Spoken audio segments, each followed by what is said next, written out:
Okay, so today I want to talk about why Jeannie Mai fighting for her marriage to Jeezy is the worst thing she could possibly do. For those of you who don't know, young Jeezy filed for a divorce from Jeannie Mai. But I actually think Jeezy is the toxic. And I'm not going to go too much into detail about that here because I did a whole video about that called Young Jeezy Files for a Divorce, but could Jeezy be the toxic? So after this video, check it out. I'll put the link in the description box. This video is more of a follow-up to that one since it's recently been reported that Jeannie Mai is now wanting to fight for her marriage. And coming from the perspective of him being the toxic, this is the absolute worst thing that she could do. And here's why. Firstly, he files for a divorce without warning, without discussion, without anything as far as we know. And this action in itself automatically makes any reason for him filing completely irrelevant. How do you go and do something that big and so publicly without even having a discussion with that person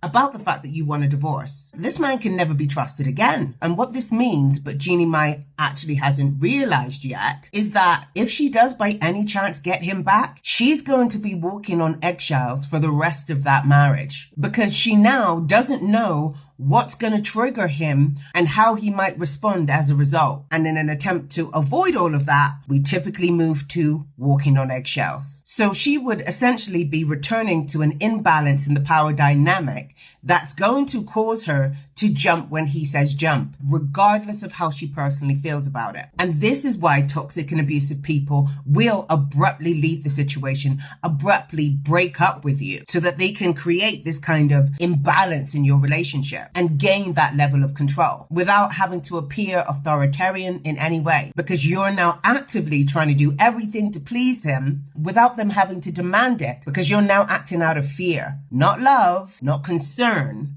but fear. Now that I've made that clear, let's talk about one of the irrelevant reasons that he gave for filing for this divorce, and the worst advice I've heard on this topic. Apparently, one of the reasons he gave for filing for a divorce was that there was too much family involved, too much going on in the home with her mother and her brother living there, which in any healthy dynamic would have been a discussion, not a divorce. But anyway, here's what this content creator said about it and Jeannie Mai wanting to fight for the marriage. Now, before I play this clip, I want to make it clear that I'm not playing this clip to drag this content creator. I actually have a lot of respect for her and her work. I'm playing this clip because this is the kind of harmful, misguided advice you will get time and time again from well-meaning people who have no understanding of toxic and abusive dynamics. And to show why, in this context, getting advice from people in loving, healthy marriages is a really bad idea. Check it out.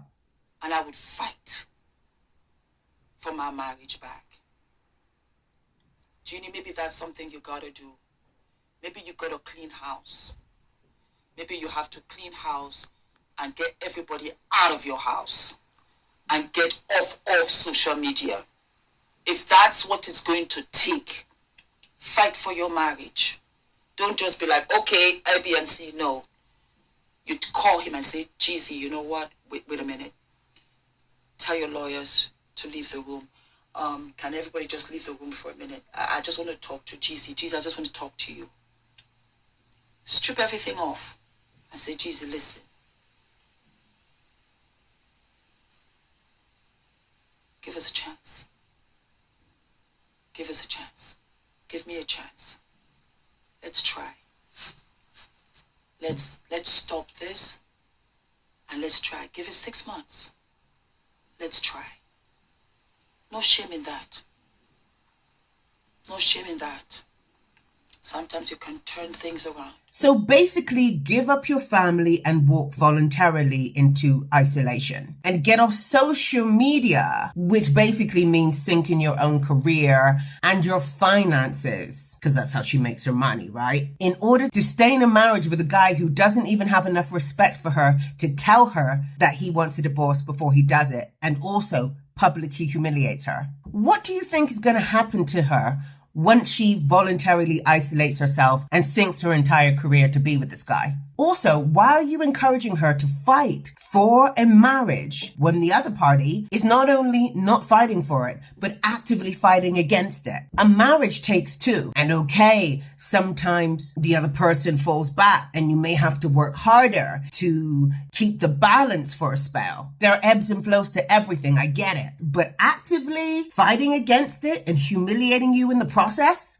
Oh no, that's got to be a firm no. Ladies, don't ever fight for any relationship, marriage or otherwise, under those conditions. And this is why, contrary to belief, you cannot get advice about your toxic situation from someone who has been in a healthy and happy relationship for 15 years like this woman has. Because they not only don't understand the subtle pitfalls of a toxic and abusive dynamic, but they're also going to give their advice from the healthy perspective of the partner that you're married to, making some mistakes, but being essentially safe. And anybody who's ever been in a toxic and abusive dynamic knows that they are anything but safe. So that advice that they're giving is going to keep you in an unsafe situation or have you fighting for an unsafe situation much, much longer than you ever needed to be. So that's what I wanted to share about that. Let me know your thoughts in the comments. And if you like this video, give it a thumbs up, share it out to anyone you feel could really benefit from this message, and also subscribe and hit that bell for more. And until the next time, live boldly, live empowered, live from the inside out.